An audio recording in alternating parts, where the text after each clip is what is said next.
hanya dekat Allah saja aku tenang, daripada nyala keselamatanku. Hanya Dia gunung batuku. Shalom saudara-saudara. Puji Tuhan, sekali lagi kita bisa bersama-sama di dalam ibadah kita di minggu ini. Haleluya. Semoga saudara-saudara semua dalam keadaan sehat walafiat. Haleluya. Ya. Nah, saudaraku yang kekasih, pada kesempatan pagi hari ini saya ingin menyampaikan firman Allah dengan satu topik, satu tema. Jadilah tenang. Jadilah tenang. Tenang, ya. Haleluya. Nah, saudara-saudara, kita baca dulu ayatnya sebagai dasar kita nanti berbicara soal kebenaran firman Allah ini. Ya, di dalam 1 Petrus pasal 4 ayatnya yang ke-7 kita baca di sana, kesudahan segala sesuatu sudah dekat. Kesudahan segala sesuatu sudah dekat. Hari berakhirnya segala sesuatu itu sudah dekat.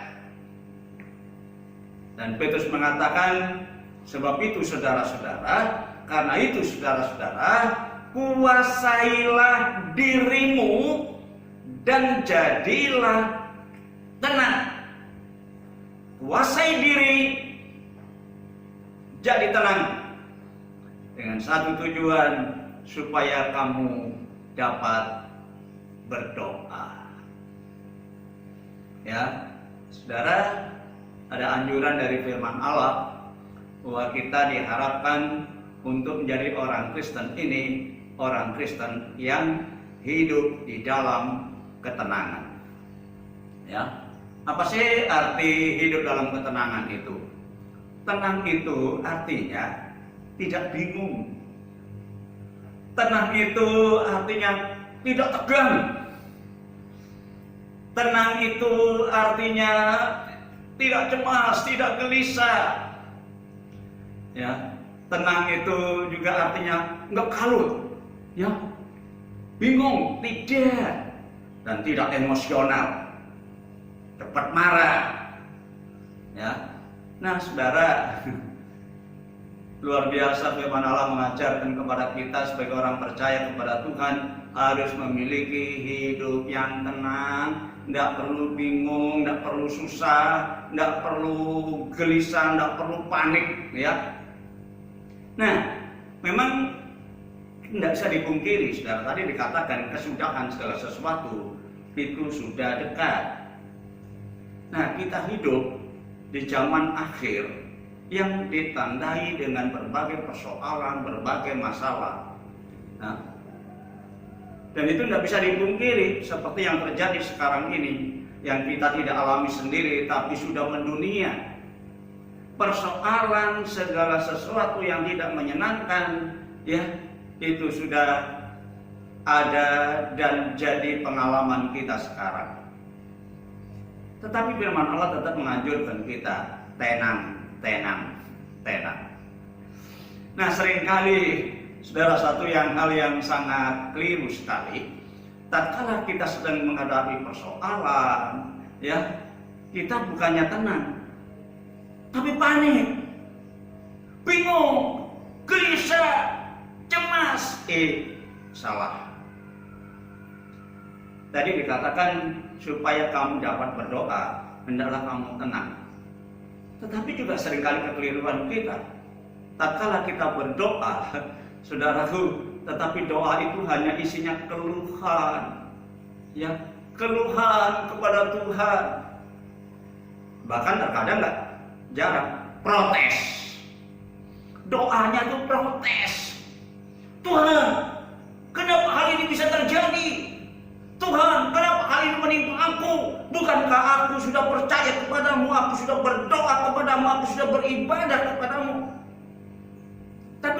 yang terjadi?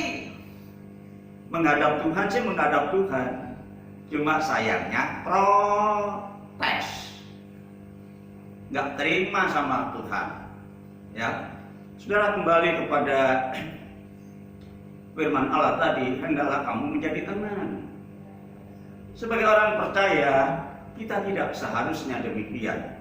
Ya, kenapa? Karena hidup kita sebagai orang percaya itu dikendalikan oleh firman. Kalau kita hidup ini menyerahkan kepada Tuhan dan mau dikendalikan oleh firman Allah, maka kita bisa melakukan segala apa yang diperintahkan oleh Tuhan. Memang tidak mudah, saudara, ya, tidak mudah, ya. Tapi tetap firman Allah tidak akan pernah gagal, tidak akan pernah batal. Kalau firman Allah katakan jadilah tenang, ya, jadilah tenang. Ini anjuran firman Allah, saudara. Sekali lagi kita berada dalam situasi yang tidak menyenangkan, tidak menguntungkan, dan itu terjadi bukan kita sendiri saja. Mau keluar rumah saja kerepotan, ya dong. Mau bekerja juga bingung, yang sekolah banyak diliburkan, di rumah saja tiap hari. Tapi sekali lagi jangan panik, tenang, tenang, tenang.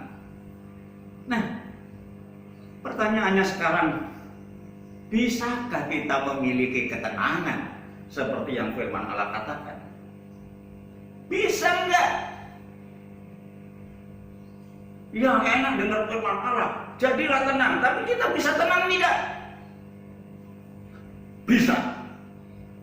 Saya katakan sekali lagi, bisa. Tapi pernyataan ini bukan pernyataan yang spontan asal ngomong, saudara. Jadi firman Allah itu ditulis hanya sekedar ditulis supaya kita melakukan, mempraktekkan tanpa dasar. Bisa enggak jadi tenang? Bisa. Sekali lagi saya katakan, bisa. Ya. Tetapi itu harus dibuktikan dong. Siapa yang sudah punya pengalaman seperti itu? Hidup tenang di dalam segala persoalan, saudara? Ada. Yang menjadi contoh itu ada. Tatkala menghadapi persoalan, dia tidak panik, dia tidak cemas, dia tidak berontak. Ya, tetapi dia tetap tenang. Siapa itu? Tuhan Yesus sendiri contoh kita. Ya, Tuhan Yesus. Di dalam kitab Injil Matius pasal yang ke-26 ayat yang ke-39 dikatakan di sana, maka ia maju sedikit. Itu waktu Tuhan Yesus berada di Taman Getsemani. Ia maju sedikit lalu sujud dan berdoa.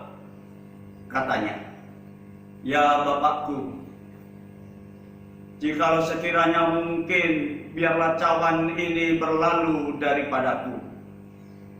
Tetapi janganlah seperti yang kukehendaki yang jadi, melainkan seperti apa yang Engkau kehendaki. Saudara, Tuhan Yesus waktu di Taman Getsemani itu sudah mendekat saat dia harus mengalami penderitaan yang lebih besar, penderitaan yang sangat dia tahu persis. Tetapi dia sebagai teladan kita, dia nggak berontak, saudara. Dia tidak menyalahkan Tuhan, tidak menyalahkan Bapa. Ya, dia tidak mengeluh, bahkan berkata, Bapak. Dia menyerahkan diri, saudara. Dia tenang saja menghadapi persoalan itu. Kalau boleh cawan ini, penderitaan ini, masalah ini berlalu. Tetapi biarlah bukan kehendakku, bukan keinginanku yang akan terjadi, tetapi biarlah kehendakmu. Saudara, Tuhan Yesus menghadapi persoalan, dia tidak panik. Ya, haleluya. Nah, saudara, perhatikan, kalau kita memperhatikan ayat-ayat sebelumnya, ya, dikatakan di sana, ketika Yesus dan murid-muridnya sampai di satu lokasi, satu tempat yang namanya Getsemani, dan kemudian dia berkata kepada murid-muridnya, kamu sekalian duduk saja di sini ya. Sementara aku pergi ke sana untuk berdoa. Murid-muridnya ditinggal. Dan dia sendiri pergi berdoa. Tetapi hanya 3 orang yang dibawa, yaitu Petrus, Yakobus, dan Yohanes diajak. Nah, saudara, apa yang terjadi? Maka mulailah dia merasa sedih dan gentar. Secara manusiawi, menghadapi persoalan bisa sedih, saudara. Ya, bisa sedih, tapi enggak panik dia. Enggak berontak. Ya. Dia berkata kepada murid-muridnya begini, hatiku sangat sedih, seperti mau mati saja rasanya. Ya, tinggallah di sini, berjaga-jagalah dengan aku. Saudara, sebagai manusia yang sempurna, Tuhan Yesus juga minta dukungan ya supaya murid-muridnya menemani dia. Haleluya. Itulah sebabnya ketika dia sampai berada di Taman Getsemani, dia berdoa kepada Bapa. Sekali lagi, doanya tidak protes. Dia tetap tenang saja, saudara ya. Dia tetap tenang dan dia tidak protes. Bapak, kenapa hal ini mesti terjadi padaku?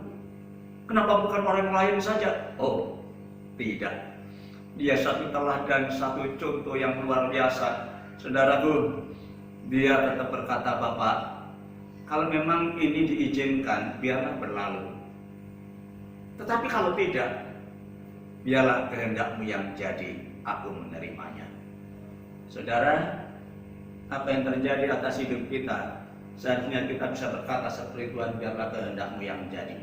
Dan saya percaya, Tuhan yang mengasihi kita tidak akan pernah membiarkan kita. Ya, Yesus tahu, ya, masalah yang akan terjadi dan masalah yang akan dialami, dia ngerti. Ya.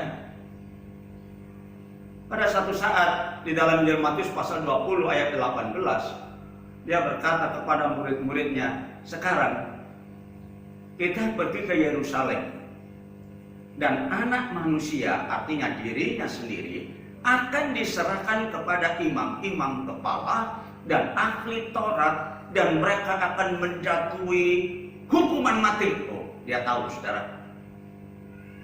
Bukan dia tidak ngerti masalah yang akan terjadi atas dirinya, tetapi Alkitab katakan dia tidak begitu mencemaskan, dia tidak begitu khawatir, dia tidak begitu gelisah, dia sekali lagi tidak marah-marah, ya. Tetapi dia tetap tegar, ya, tetap berserah kepada Bapa yang di surga. Bahkan ketika dia di tangan musuh-musuhnya, ya, dibantai, diludahi, ditinju, dihina. Saudara-saudara, sekali lagi Tuhan Yesus tetap tenang saja. Tenang, saudara. Aduh, luar biasa contoh kita, dia teladan kita ya. Di dalam 1 Petrus pasal 2 ayat 21 sampai ya selanjutnya ayat 23 dikatakan, sebab untuk itulah kamu dipanggil, kita sekalian itu dipanggil oleh Tuhan, karena Kristus pun telah menderita untuk kamu, dan Ia telah memberikan contoh, memberikan teladan bagimu, supaya kamu mengikuti jejaknya. Haleluya. Seorang murid pasti akan sama dengan gurunya. Kalau kita sama seperti Yesus, ya, kita menjadi muridnya Yesus, maka langkah kita harus sama seperti Yesus. Kristus telah menderita bagi kita dan meninggalkan contoh, meninggalkan teladan, supaya kamu mengikuti jejaknya. Haleluya. Saudaraku, tatkala dia mengenai persoalan, Alkitab katakan, ia tidak berbuat dosa dan tipu tidak ada di dalam mulutnya. Ketika ia dicaci maki, dia tidak membalas dengan mencaci maki. Beda dengan kita ya. Gigi balas gigi, mata ganti mata. Si musuh melotot, kita lebih melotot lagi. Tetapi Yesus tidak. Dia dicaci maki tidak membalas. Ketika ia menderita, ia tidak mengancam, tetapi ia menyerahkannya kepada Dia yang menghakimi dengan adil. Luar biasa. Ya saudaraku, Tuhan Yesus adalah contoh kita. Ada nggak orang yang bisa tenang menghadapi persoalan? Bisa nggak panik menghadapi masalah yang terjadi atas hidupnya? Ada. Dan bahkan persoalan yang dialami oleh Yesus, masalah yang dialami oleh Yesus belum pernah dialami oleh semua manusia di dunia. Dia yang tidak bersalah, dia yang tidak memiliki dosa, menderita sedemikian rupa. Tetapi dia tetap berserah, ya. Sampai di atas kayu salib saja, menjelang kematiannya, dia masih dihina oleh penyamun yang di sebelah kirinya. Yesus, kalau engkau anak Allah, turunlah dari salib. Sesudah itu selamatkan kami. Saudara, Tuhan Yesus dihina, diolok, tapi dia diam saja, dia tetap tenang. Bahkan dia berdoa, Bapa ampunilah mereka semua, karena mereka tidak mengerti apa yang mereka berbuat. Saudara, Tuhan kita luar biasa. Dia tidak hanya mengajar, tapi memberikan contoh dan teladan supaya kita mengikuti jejaknya. Apapun yang terjadi atas hidup kita, mari kita tenang. Ya, kita tenang. Bapa, ke dalam tangan-Mu kuserahkan rohku. Dia tidak menyalahkan si jahat itu, si penyamun yang di sebelah kirinya. Dia juga tidak menyalahkan Tuhan kenapa dia disalib. Dia tidak menyalahkan orang-orang Romawi yang menganiaya dia, tidak menyalahkan orang Yahudi yang telah menyiksa dan menyerahkan dia kepada orang-orang Romawi. Tidak menyalahkan. Ya, saudara, mari kalau ada terjadi sesuatu dalam hidup kita, kita jangan cepat-cepat menyalahkan satu dengan yang lain. Ada persoalan terjadi di rumah tangga, yang disalahkan istri, yang disalahkan suami, yang disalahkan anak-anak. Saudara, tenang. Ya, tenang. Orang Kristen itu modalnya tenang menghadapi masalah. Kondisi seperti ini jangan salahkan pemerintah, jangan salahkan tetangga, jangan salahkan yang lain. Saudara, tenang. Jadilah tenang. Itulah firman Allah yang disampaikan kepada kita pada hari ini. Ya, jadilah tenang. Karena tenang itu sangat berguna bagi kita, saudaraku.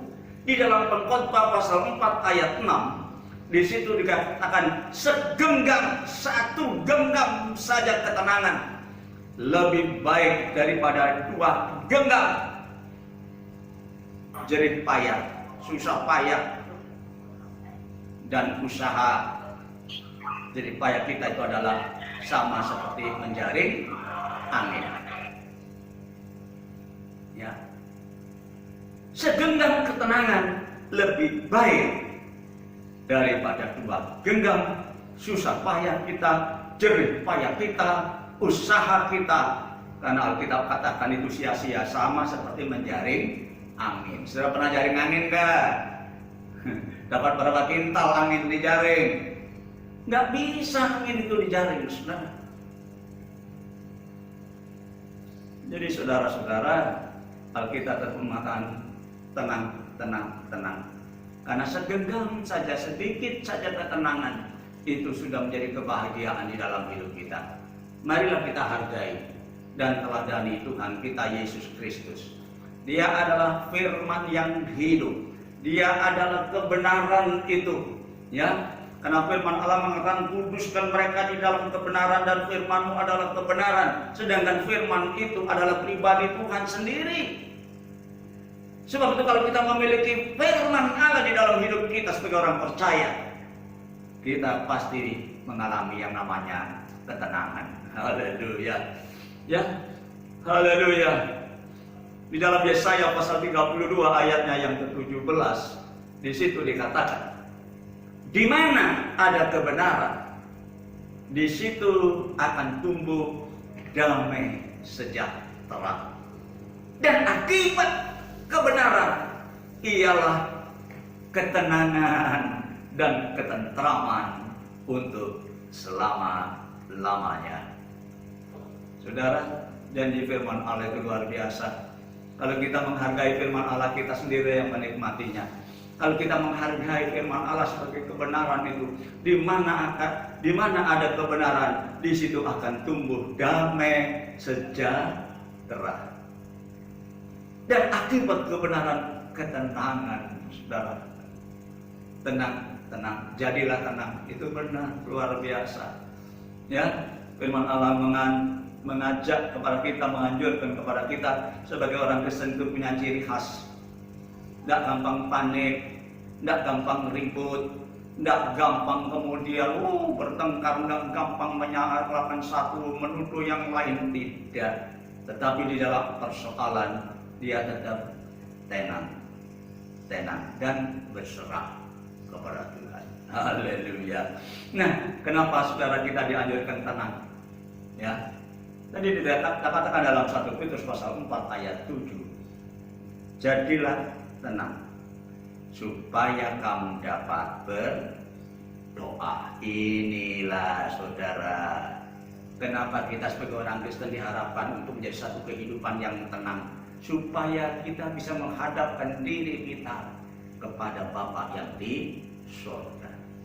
Supaya hidup kita ini bisa menjadi tenang, supaya kita bisa berdoa. Ya, Tuhan Yesus telah menunjukkan teladan, telah memberikan contoh yang sedemikian. Sekalipun di dalam kesedihan, memang dia sedih. Dia katakan, hatiku sedih. Nah, siapa yang tidak sedih kalau menghadapi masalah, saudara? Ya, karena daripada masalah lebih baik suatu yang menyenangkan. Tetapi masalah itu bisa datang. Siapa yang tidak sedih?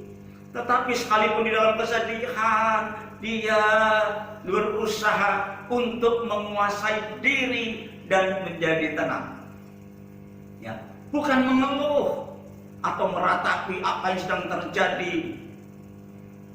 Ya, sebab itu karena dia tenang, dia bisa berdoa dengan sungguh-sungguh kepada Bapa. Ya, saudara, dalam Matius pasal 26 ya ayatnya yang ke-42, di situ dikatakan, lalu Yesus pergi untuk kedua kalinya dan berdoa, katanya, ya Bapakku, jikalau cawan ini tidak mungkin lalu, jikalau masalah ini, penderitaan itu tidak bisa terhindar daripadaku, dan terpaksa atau kecuali aku meminumnya, ya, dan kecuali aku harus menikmati masalah ini, jadilah kehendakmu. Waduh, luar biasa. Masalah yang bertubi-tubi, masalah yang datang sedemikian luar biasanya, tetapi Tuhan masih bisa berkata, jadilah kehendakmu. Benar-benar dia teladan kita. Di dalam kondisi yang menderita, dia tetap tenang, tidak panik, tidak bingung, dan dia bisa datang kepada Bapa yang di surga, dia berdoa, jadilah kehendakmu. Dia berserah, ya, menyerahkan diri kepada Bapa yang di surga, tidak bersungut-sungut. Ya, mari kita hilangkan budaya bersungut-sungut ini, saudara, ya. Ada terjadi sesuatu mulai salahkan yang lain, satu dengan jaring, saling tuding menuding. Mari kita tinggalkan, saudara. Masalah itu tidak pernah terjadi, pasti terjadi kepada siapapun kita, ya. Tetapi masalahnya, tatkala kita menghadapi persoalan, Alkitab katakan, jadilah tenang supaya kamu bisa berdoa. Haleluya. Nah, jadilah tenang supaya kamu dapat berdoa. Jangan terus-menerus hidup dalam kegelisahan, saudara. Karena hal itu tidak akan pernah menolong kita.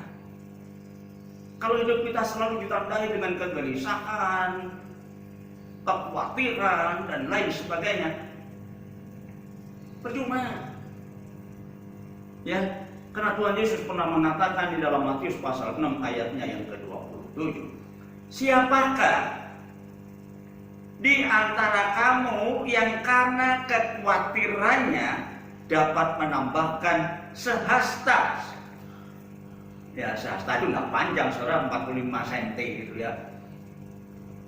Siapa di antara kamu karena khawatirnya bisa menambahi panjang umur kita sehasta saja? Oh, nggak ada, saudara. Kekhawatiran kita nggak akan pernah bisa menolong kita. Sekali lagi, tinggal saja itu kekhawatiran, ulang saja itu kekhawatiran. Mari kita menjadi sosok yang hidup tenang. Jadilah tenang supaya kamu dapat berdoa, dan berdoa. Tetapi apa isi doa kita?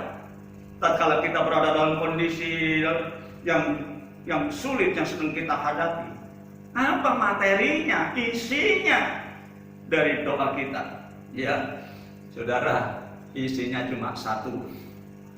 Tatkala kita menghadapi masalah, tatkala kita menghadapi persoalan, isinya cuma satu: mengucap syukur. Bisa enggak? Enggak gampang ya jadi orang Kristen. Intinya tatkala kita menghadapi persoalan, matur nuwun datang Gusti, mengucap syukur. Terima kasih Tuhan. Enggak masuk akal nih, enggak cocok. Rumusnya, resepnya orang Kristen itu nggak bisa diterapkan kepada siapapun saja yang memang tidak percaya firman Tuhan. Ya. Tetapi apapun yang terjadi, resepnya sudah sedemikian. Tatkala kita sedang punya masalah, datang kepada Tuhan dengan ketenangan dan kita berdoa, dan isi doa kita mengucap syukur. Dalam Filipi pasal 4 ayat 6 dikatakan di sana, janganlah hendaknya kamu khawatir tentang apapun. Ya, jangan khawatir, jangan gelisah, jangan kacau tentang apapun. Tetapi nyatakanlah dalam segala hal keinginanmu kepada Allah di dalam doa dan permohonan dengan pengucapan syukur. Saudara, menghadapi masalah, kita datang kepada Tuhan berdoa, mengucap syukur. Sekali lagi, mengucap syukur. Ya, maka dikatakan damai sejahtera Allah yang melampaui, yang melewati, yang melebihi segala akal ini akan memelihara hati dan pikiran kita di dalam Kristus Yesus. Saudara, ya, mari kita menjadi orang Kristen yang sungguh-sungguh cocok persis sesuai dengan firman Allah. Apapun yang terjadi jangan gelisah, mengucap syukur. Maka damai sejahtera Allah yang melampaui segala akal itu akan mengawali, akan memelihara hati dan pikiran kita. Hati kita tetap tenang, pikiran kita tetap segar. Haleluya. Ya, haleluya. Di dalam kitab Mazmur pasal 62 ayat 2 dan 3. Hanya dekat Allah saja aku tenang. Ya, hanya dekat Allah saja aku tenang. Karena dialah gunung batuku dan keselamatanku, kota bentengku, dan aku tidak akan goyah. Hanya dekat Allah saja aku tenang. Saudara, apapun yang terjadi, mari kita mendekat kepada Allah supaya hati kita tenang dan kita dapat berdoa mengucap syukur kepadanya. Jadilah tenang, saudara ya.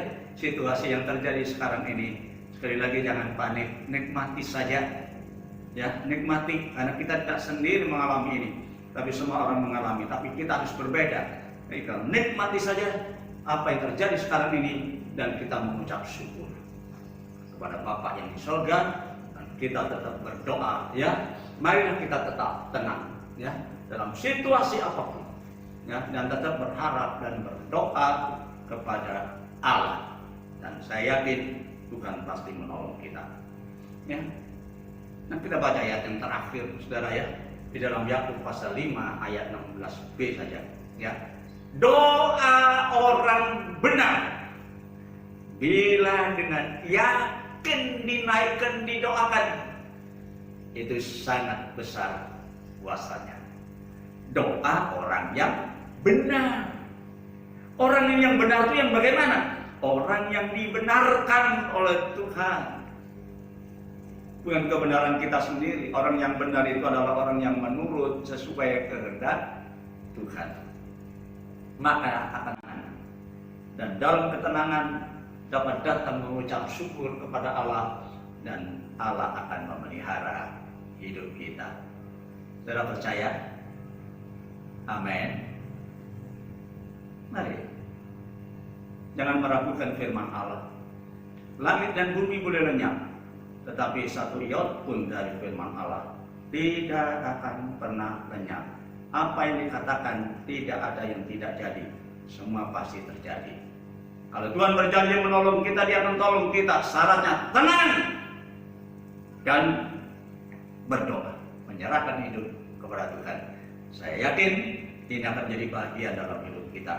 Dan kita adalah orang yang paling berbahagia di tengah-tengah kesulitan ini. Amin. Haleluya. Tuhan memberkati kita semua.